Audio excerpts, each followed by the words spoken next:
Takže čaute ľudia, som Tarko a vítam vás v nového videa. Ako ste si mohli všimnúť, tak hrám v Roblox Grow Garden. Dúfam, že sa vám video bude páčiť. Dajte like a odber, som to aj s mojimi kamarátmi. A poďme na... OK ľudia, čo sa vlastne odtedy zmenilo? Keby ste sa pýtali, že prečo som zabluroval mena kamarátu, tak je to preto, aby ste ich nešli otravovať alebo takéto veci. Ale my ideme zatiaľ toto všetko predať ľudia. OK ľudia, predávame to fajnovo.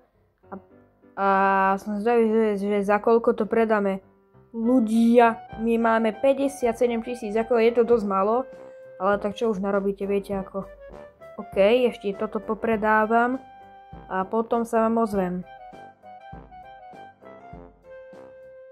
Fajn ľudia, nejak som to tam predal zo pár vecí, tu sú moji kamaráti, takže mena blurujem, ako som povedal, ale musím uznať, že to majú celkom pekné obaja, no.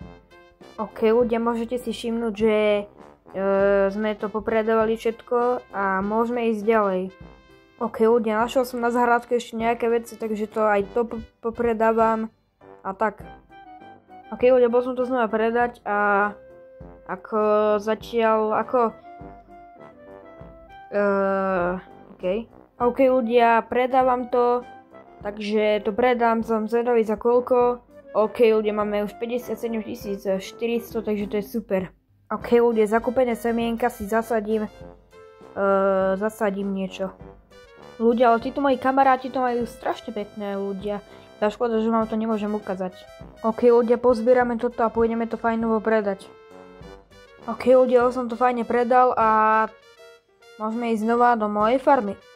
OK, fajnovo som tu znova to môžem pozbierať, fajne. A zase to musím ísť predať, takže predáme to fajne a zvedavý, že koľko dostanem, OK? Máme 57 000 a teraz akože si idem, no jasné ľudia, no stack, ako, ja neznášam, že keď tam nie je no stack, pretože potom proste je to také zlé, proste nemôžete si nič kúpiť a je to proste vypredané, musíte čakať pár minút, dokým sa to znova doplní. OK ľudia, toto je koniec videa, dúfam, že sa vám video páčilo, zatiaľ sa majte a čaute.